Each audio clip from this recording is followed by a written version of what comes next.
Kaya talaga, kahit anong pang gawin niya. So sabi ng yung ustad na yun, lumipat ka doon. Kasi kung mananatili ka doon, aabutan ka na ng kamatayan, hindi ka magbabago. So yung sinasabi dito ng Allah, napakalaking gantimpala. Pero may isang uri pa ng paglikas. Sinabi ng propeta, ang lumilikas ay ang sino mang umiwan ng ipinagbawal ni Allah. Katulad natin, lahat ng tao may ginagawang bawal. Lahat ng tao ay may ginagawang bawal. So sabi ng Allah, ang lumilikas ay yung tao lumilikas mula sa kanyang ginagawang masama. Kunwari, may isang tao na ugali niya magsinungaling, tapos iniwan niya, yun yung totoong lumikas. Malaki ang gantimpala. Yung sinasabating muhajir. Muhajir, ibig sabihin yung lumilikas. O yung umiiwan. Sa Islam, ang umiiwan o ang lumilikas ay napakalaki ang gantimpala. So dalawang uri, yung mula sa lugar sa isang lugar. Yung pangalawang uri, yung sinabi dito ng propeta na yung iniiwan ang kanyang ginagawang bawal para sa Allah.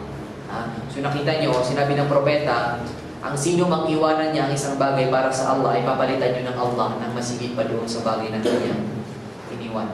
Baka tulad nung kinuwento ko sa inyo, di ba? Yung anak na nagmana ng napakalaking pera mula sa tatay niya, mula sa bangko, yung nga lang punong-puno ng interes. Diba? Hanggang bumili ng lupa sa hain. Diba? So iniwan niya ano? Iniwan niya yung interes. Napakalaking pera nun, yung interes. Diba? Isipin mo lang kung 100 million ang pera mo sa bangko, ilan ang interes nun? Nakadoble-doble. Diba? So nakita mo, ang kinuha lang, yung pera talaga ng tatay niya, iniwan niya na yung interes. Nakita niyo, diba? Iniwan niya yung interes. Mabigat yun. Pero nakita mo, anong pinalit ng Allah? Yung farm. Yung farm. Na pinakamarami ang tubig sa buong hain. Kumbaga sa buong Zulfi, yun yung pinakamalaki ang tubig na ipoproduce. So sabi niya, sa isang taon, 2 beses sila mag-produce ng mga tamar. Yung tamar is yung dates. At saka yung mga vegetables. 2 beses sa isang taon sila mag-produce. So mas malaki yun. Diba kasi nung sa kanyang iniwan. Lalo na dito sa Saudi, hindi lahat ng lugar pwede gawing farm. Diba kasi unang-una, dry yung lupa, walang tubig, napakainit ng araw. Sa Pilipinas, baka siguro kahit sa garden mo, sa likod bahay, pwede ka magtanay. Hindi mo na kailangang fertilize. Diba? Wala. Kasi tutubo. So nakita mo, subhanallah. So yun yung ibig sabihin ng propeta na sino mang iwanan niya ang isang bagay para sa Allah, dahil takot sa Allah, pagmamahal sa Allah, dahil gusto ng Allah, ay papalitan ng Allah ng masigit pa doon. Katulad nun, yung interes ayaw ng Allah. Ang gusto ng Allah, yung perang malinis. So, iniwan niya yon para sa Allah. So, tingnan nyo ano ang pinalit. Diba? So, nakita nyo lahat. Lahat-lahat ng iniiwan ng isang tao, isang Muslim para sa Allah, ay makikita mo kung gaano ang kanyang ipapalit. So, dito lang muna tayo kasi iwan ang oras, insyaAllah. So, ang natitira lang ng hadith ay 3 lang, insyaAllah. Wassallallahu ala sayyidina Muhammad wa ala alihi wa sahbihi.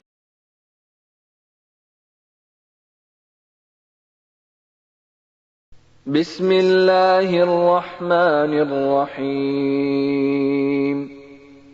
اقرأ باسم ربك الذي خلق خلق الإنسان من علق اقرأ وربك الأكرم الذي علم بالقلم علم الإنسان ما لم يعلم كلا إن الإنسان ليطغى أن رآه استغنى بسم الله الحمد لله والصلاة والسلام على نبينا محمد وعلى آله وصحبه ومن تبعهم بإحسان إلى يوم الدين أما بعد السلام عليكم ورحمة الله وبركاته.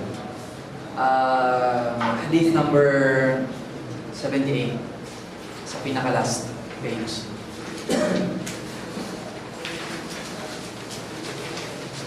عن ابن عمر رضي الله عنه قال قال رسول صلى الله عليه وسلم كل مسكر خمر وكل مسكر حرام. Ayon kay Ibn Umar, kalugdan naman siya ng Allah na nagsabi ang sugo ni Allah, sumakanya naman kapayapaan, bawat nakalalasing ay alak at bawat nakalalasing ay bawal. Para malaman ninyo, ang mga Arabo ang silang pinakamalakas uminom ng alak sa history ng tao. kanila, sa mga bahay nila dati, nung bago pa dumating ang Islam, bari-bariles ang mga alak sa kanilang bahay. Sabi nga nila, mas marami pa ang tubig kaysa alak. Kasi bari-bariles. So isipin nyo, paano yung pinakamahilig sa alak, biglang iniwan ng alak. Diba? Yun yung tunay na magic. Kasi diba, yung hindi pa kayo mga Muslim, sinasabi nila na pag naniwala ka daw kay Jesus, ito ay masasalba. So kung napanood niyo yung debate, sabi niya, yun yung ibig sabihin ng magic ng Islam. Na pag naniwala ka, mawawala yun. Diba? Kasi ang tunay na magic is hindi lang paniniwala. Pag naniwala ka, masasalba ka na agad. Kasi hindi ganoon ang Islam. Ang Islam is maniniwala, gawa, at pagsasalita. So nung ang Islam, nung pinagbabawal ng Islam ang alak, syempre, alam ng Allah na pag sinabi niya, o kayong mga Muslim, o kayong uminom ng alak, hindi mangyayari yun. Walang susunod kasi nga mahilig sila sa alak. So ang ginawa ng propeta, ang ginawa ng Allah, step by step, 3 step, bago niya tuloy yung pinagbawal ang alak. Sabi niya, la taqrabu salata wa antum sukara. Huwag kayong lumapit sa sala kung kayo ay mga lasing. So nakita niyo, hindi pa pinagbawal. Ang pagbabawal is pag ikaw ay nagsasala. So huwag kang magsala ikaw na lasing. Kasi baka iba yung masabi mo. Imbis na, Allah, patawarin mo ako, ang masabi mo, Allah, patayin mo ako. So, pag-iinit ng Allah, basta nakita niyang lasing, hindi alam ang sinasabi. Kaya nga sa pagtatahajud sa gabi, sa madaling araw, pag ikaw inaantok, huwag ka na magtahajud. Diba? Kasi pag inaantok ka, nagsasalita ka ng mga salita na hindi mo alam. Diba? Kaya minsan ako, magkakatabi kayo magkakaibigan, nagsasalita daw ako ng mga salita, minumura ko daw sila lahat. Diba? Sabi ko, hindi ko alam. Hindi ko na alam. Sabi ko, kaya ang propeta, subhanallah, ipinagbawal niya o inutos niya, huwag magtahajud, yung sa gabi ngayon, kapag ikaw ay inaantok. Kasi di ba may dua doon, may panalangin. So, imbis sasabihin mo, Allah, patawarin mo ako, o Allah, parusahan mo ako. Diba? Kasi gano'n yung nasasabi natin. Kaya doon, yung unang stage. So, ang mga Arab noon, sabi, okay lang, sala lang naman ipinagbawal. Diba? Sala lang pinagbawal. Nakita ko yung pangalawang stage, hanggang doon sa pinakahuling stage, sabi niya, ito ay gawa ng mga, ito ay ang khamar ay gawa ng so hanapin ko lang yung aya kasi nakakatakot na subhanallah.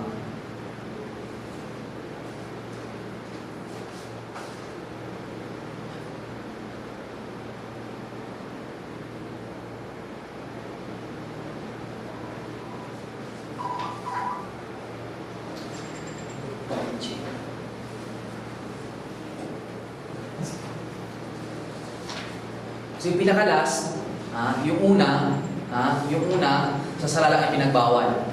Diba? Hanggang sa pangalawa, unti-unti nang ipinagbawal. So parang nasasanay na ang mga Muslim na hindi uminom. Doon sa pangalawa, bahal antum muntahun. Kayo ba ay hindi pa matatapos? Yun yung tanong ng Allah, hal antum muntahun. Salamat, warahmatullahi wabarakatuh. So hindi pa ba kayo matatapos uminom ng alak?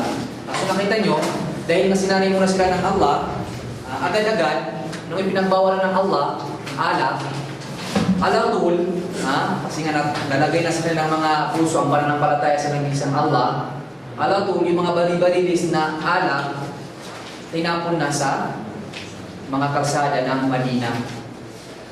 Hanggang sinabi ng mga narrator ng hadith na yon, parang bumaha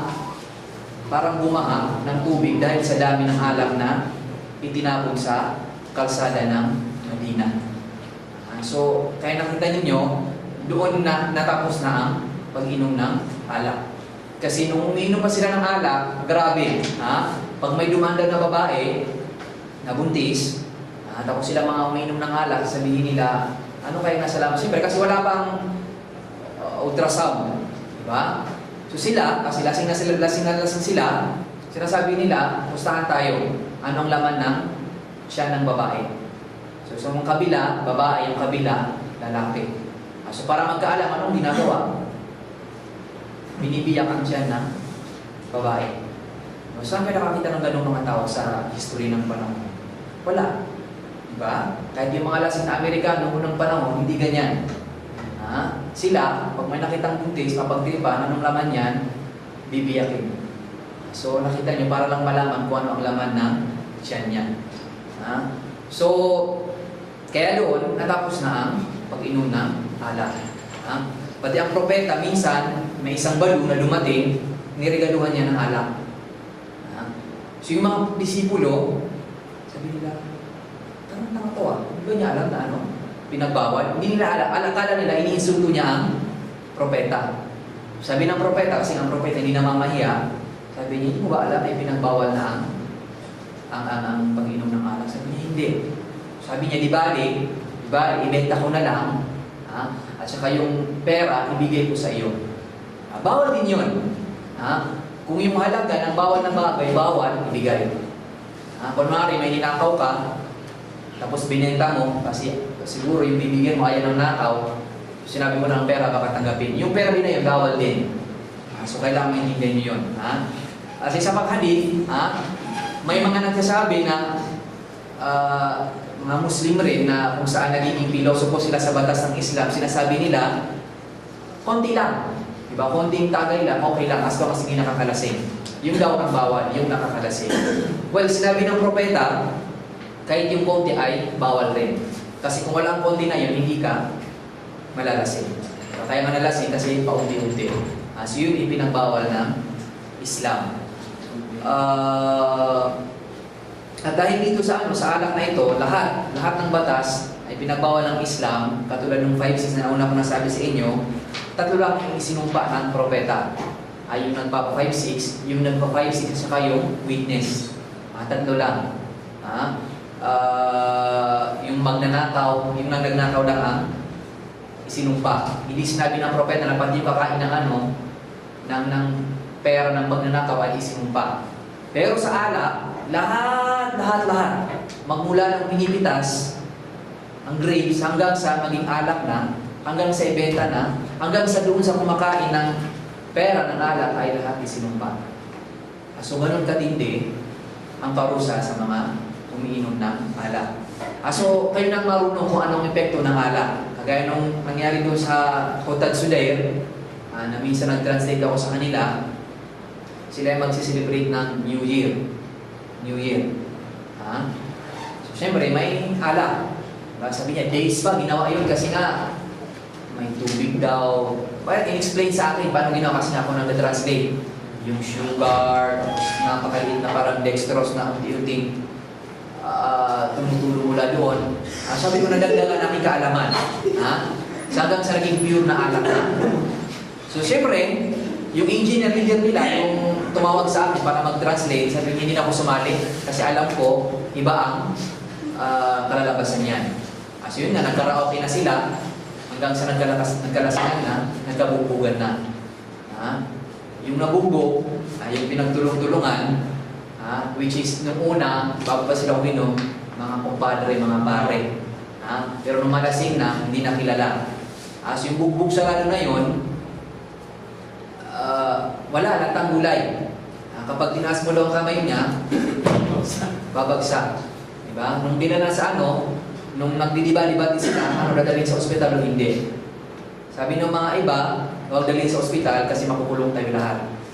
Sabi naman yung Muslim, na leader ng yung mga engineer na hindi sumali, sabi niya, pag dito namatay yan, lahat tayo mamamatay. Diba? Kasi lahat tayo bibitayin. Kasi ang sabihin, nagpunsya-punsyabahan tayo. So, napagkasaluan, dali na sa ospital. Sabi nung doktor, kung nalate kayo ng 6 hours, tigok na yung tao na yun. Kasi nagdugo-dugo daw sa loob ng kanyang katawan, sa loob ng kanyang ulo. So, doon na nangyari, yung doktor, siyempre natakot, sabi niya, anong nangyari dito? Diba? Siyempre, bago niya operahan, sabi niya, tatawag muna ako sa pulis hanggang sa dumating na pulis. Nakulong hanggang ngayon, na yung natapos na ang kaso, yung tatlo, yung tatlo, yung mga suspect is ipapadeport sila. Tapos yung ticket sa kanila pa, sila pang bibili. Makukulong sila ng 3 months. Tapos salating mo sila ng 170. Pati yung mga nagsaksi, nadamay rin sa na-deport. Diba? Nadamay rin sa na-deport. Namatay yun? Nasira ng ulo. Nasira ng ulo. Kasi nung gumaling, ito may natatawa ko doon kasi nung gumaling, nang walang nagbabantay sa kanya, tumakbo hanggang sa sagasaan sa labas. Kasi nga nasira na trauma. So nung nagising, akala niya binubugbog pa rin. So agad-agad tumakbo mula sa labas ng ospital, Siyempre main road, nabalian na naman ng ito. Kasi nga nasiraan ng ulo. Diba? So doon talaga ako na-shock na grabe yung trauma. Diba? Kasi nga, sabi niya, yung judge, kung namatay, mas mabigat yung kaso. Kasi problema, makasabi na naman ng Pilipinas, mga pabaya kayong mga Saudi kasi hindi mga Saudi yung nadama. So yung dito lang sa kwento na to, napakaraming mapupulot na aral. Diba? Unang-una, magkakaibigan sa huli, sila yung magkakalaban dahil nasa ala. Yun yung ayaw ng Islam, na magkagulo. Pangalawa, pati yung mga tumitingin lang, hindi, kunwari, yung mga tumitingin lang, kunwari, doon sa naganap, pati sila nakulong. Kasi hindi nila ipinagbawal ang dapat ipagbawal. Kasi nga, yun yung pinaka dapat nyo malaman. Pag ang biyaya ng Allah, pag dumating, special. Diba? Nandiyan yun? Kunwari, pag ikaw, tumaas ang sweldo mo, hindi lang ng tao taas ang sweldo. Yun yung biyaya ng Allah. Pag dumating, special, piling-pili. Diba? Kunwari ikaw, tumaas ang rangko mo, hindi lang ng tao tataas ang rangko. Diba? Piling-pili. Pero, ang parusa ng Allah, pag dumating, nakita nyo ngayon ng Pilipinas. Diba? Lagi yung sinasabi sa inyo, pag dumating ang parusa ng Allah, hindi niya sabihin na, itong bahay na ito, wag. Kasi hindi sila gumawa. So, kapitbahay lang nila. So, wala ka nakikita ang bulan, tapos doon lang bumabagsak sa isang bahay. Hindi kasama. Hindi. Diba? Sama-sama yun. Damay-damay. Kaya nga, isa yun sa pinakamalaking utos ng Islam. Pag may nakita kang masama, ipagbawal mo. Kaya yung mga mutawa, yung mga nakikita yung mga nagdaround-round, lahat ng bawal na nakikita nila, agad nila ipinagbabawal. Kasi sabi ng propeta, ang mga tao kapag nakita ang bawal na bagay, tapos hindi ipinagbabawal, pag dumating ang parusa, kahit sila, damay-damay. Damay-damay. Yung unang kwento rin, nung panahon ni Moses, yung sinasabing ashabus sabat, yung mga tao ng Sabado. Yung mga tao ng Sabado. Sa panahon nila, ipinagbawal ng Allah na mamangwit o mangisda sa araw ng Sabado. Bawal sa kanila ang mamingwit sa araw o mangisda sa araw ng Sabado. So, mabibigla ka, paano ganon? Diba? Ganon sila, pinag-istriktuhan ng Allah. Kasi dito, wala ka na nakita ng pinagbawal ng Allah na, bawal mag-negosyo sa araw na ganito. Hindi, sa kanila, yung Sabado, bawal mangisda. So yung mga Hudyo, kasi matitigas ang mga ulo nila, kasi inutakan niya nila Allah, niloloko nila Allah, so subhanallah, ang sarili nila niloloko nila. Ang kanilang fishnet, nilalagay nila sa dagat sa gabi ng Friday. Sa gabi ng Friday. So kinukuha nila yung isda sa Sunday na. Sa Sunday na nila kinukuha. Sabi na, Sabado lang yung pinagbawal eh. Diba? So nakita nyo kung paano nila ginagawa ng palusot yung kanilang mga ginagawang masama. So Friday, ilalagay ang fishnet. Siyempre, ang dami-daming papasok doon na isda kasi full Saturday, wala, di ba? Sabi nila, Sunday, hindi ka pumasok sa Saturday, di ba? So yung mga tao, sinasabi, hindi ba kayo natatakot? Hindi ba kayo natatakot na dumating ang parusa ng Allah? Sinabi niya, huwag Saturday. Sabi niya, Saturday, wala. Sabi niya, huwag minuta ka ng Allah. Kasi parang Saturday din yun. Kasi yung mga isda ay pumasok doon sa araw ng Saturday. Diba? Yung mga tao naman, yung mga ibang tao ng barangay, nakikita lang, kaliwali, basta wala akong pakialam dyan. Diba? So nung dumating ang parusa ng Allah, lahat sila naging baboy na unggoy. buong barangay, naging baboy at unggoy. Maliban doon sa mga taong pinagsabihan yung mga nanloloko na huwag niyong gawin yan.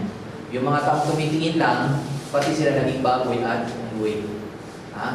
So nung makita sila ni Propeta Moses, tinanong sila, yung mga hindi kasali. Sabi niya, bakit kayo nasali?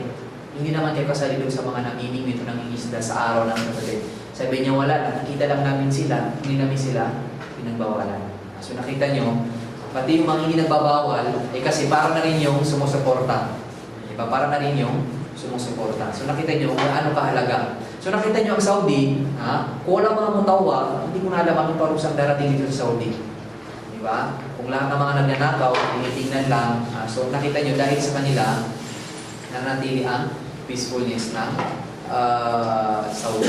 Isipin niyo na lang, kunwari, kung bawat tindahan may alak, kung mga bahay ninyo, hindi safe. Kasi kung ngayon, ninanakawan na lang kayo lahat ng tao matitino, ano pa kaya pag may alak? Diba? So siguro kayo, pag nasa office nyo kayo, sa mga talyer nyo kayo, sa mga shop nyo kayo, hindi nyo alam, waldas na ang inyong bahay. An Ibn Umar qala qala Rasulullah sallallahu alaihi wasallam abarrul birri ayasil ar-rajulu wadda abihi. Ayon kay Ibn Umar na sinabi ng propeta sa kanya ng kapayapaan, ang pinaka pagpapakabuti sa pagpapakabuti ay pakikipag-ugnay ng lalaki sa minamahal ng ama niya. Iti kunwari pag namatay na ang iyong tatay, na iyong pakipag-ugnayan ang kanyang mga kaibigan. Yung kanyang mga kaibigan, patuloy mo pa rin na i-connection o yung pakikipag-ugnayan sa kanilang mga kaibigan. Yung mga kaibigan, mga kumpare ng tatay mo.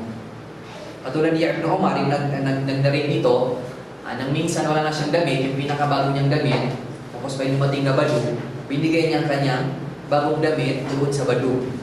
Sinabi ng mga kasama ni Ibn Umar, sabi niya, di ba bagong bili mo lang yun? Napakamahal nun. Bakit mo binigay doon sa badu na yun? Sabi niya, kasi yun, nung nabubuhay pa ang tatay niya si Umar, sila ay magkaibigan. So ito yung pinakasabi niya na ang pinakamabuti sa pagpapakabuti ay yung makipag-ugnay sa mga kaibigan ng iyong minamahal na ama. Lalo ng iyong mga nanay, ang nanay nyo rin. Kunwari, yung mga dating kaibigan ng nanay mo, kung mayroon ka, bigyan mo sila ng mga pagkain o kanumang pangangailangan nila. Kasi yung ganding pala ay dumarating doon sa kanila. Ansali, so isa rin na naman itong disipulo, anabihi, ano Rasulullah sallallahu alaihi wasallam, la hasada illa fi ithnain. Rajulun atahu Allahu al-Qur'ana fa huwa yatluhu ana al-layli wa ana an-nahar, rajulun atahu Allahu malan fa huwa yunfiquhu ana al-layli wa an-nahar. Ayon kay Salim, kalugdan nawa siya ng Allah, ayon sa kanyang ama, kalugdan nawa siya ng Allah, ang sugo ni Allah ay nagsabi sa mga kanyang kapayapaan, walang inggit maliban sa dalawa. So dito lang pwede yung inggit. Maliban pa dito sa dalawa, bawal ang inggit. So anong dalawa na yun? Isang lalaking binigyan ni Allah ng Quran. Ibig sabihin, hindi marunong bumasa ng Quran. At binibigkas niya ito sa mga oras ng gabi at mga oras ng hapon. So dito, kapag may nakita kang tao na marunong magbasa ng Quran, tapos binabasa ito whole day, kung kailan naman niya gusto, yun ang dapat kaikitan. Pangalawa, sabi niya, at isang lalaking binigyan ni Allah ng yaman at ginugugol niya ito sa kabutihan sa mga oras ng gabi at mga oras ng hapon.